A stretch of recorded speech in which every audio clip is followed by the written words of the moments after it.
ifadəlik üçün əvvəlcə öyrənirik 4 əməli.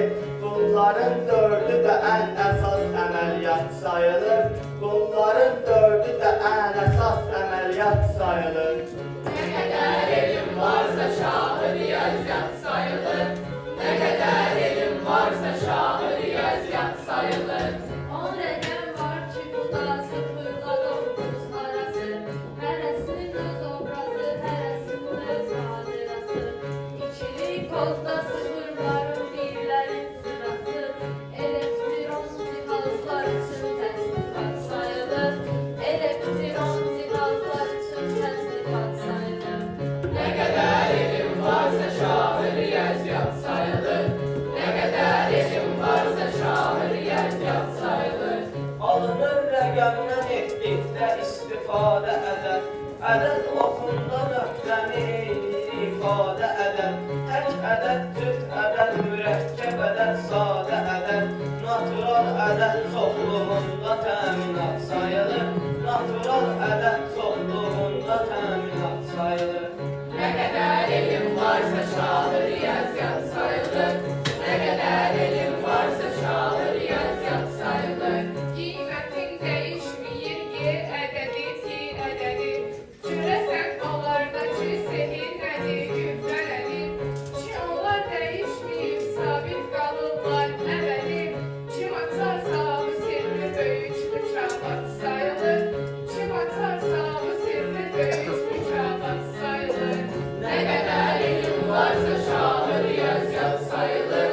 Ne kadar elim varsa şahı riyaziyyat sayılır. Hesabla məşğul olan ilk dəfə Babilləridir.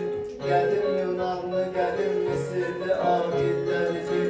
Avropa mərhələsi ən əsas amilləridir. Bu inkişaf dövrünə aid islahat sayılır.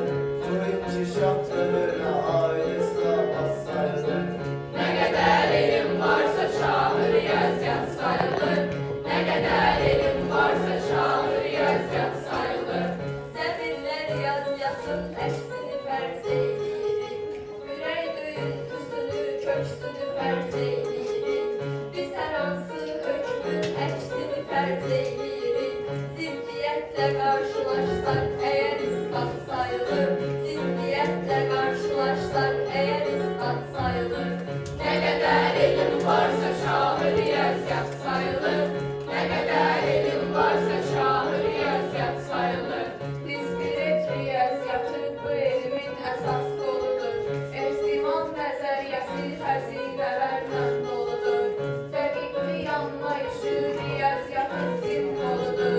Bu hər hesablama şərtində vacibat sayılır. Bu hər hesablama şərtində vacibat sayılır. Ne kadar elim varsa şahı riyaziyyat sayılır. Ne kadar elim varsa şahı riyaziyyat sayılır. Təhlil edir hər üç bucağı trigonometriya. Tərəflə qarşı qoyur bucağı trigonometriya. Sadə bir cümlə varsa maraqlı trigonometriya. Öyrənir dərc edəndə şirin təəssürat sayılır. Öyrənir dərc edəndə şirin təəssürat sayılır. Ne kadar elim varsa şahı riyaziyyat sayılır. Ne kadar elim varsa şahı riyaziyyat sayılır. Görürük hər addımda həndəsənin uğurları. İnkişaf etdirir öyrənənlərin şüurları. Araşdıraraq həll eləmək fəza fiqurları. Ən gözəl iş sayılır, ən gözəl ovqat sayılır. Ən gözəl iş sayılır, ən gözəl ovqat sayılır. Ne kadar elim varsa şahı riyaziyyat sayılır. Ne kadar elim varsa şahı riyaziyyat sayılır. Hərəkət varsa nöqtədən sürüşür müstəvidən. Nöqtə öz koordinatlarıyla düşür müstəvidən. İki ox bir-birini quruyar, kəsişir müstəvidən. Biri absis sayılır, o biri ordinat sayılır. Biri absis sayılır, o biri ordinat sayılır.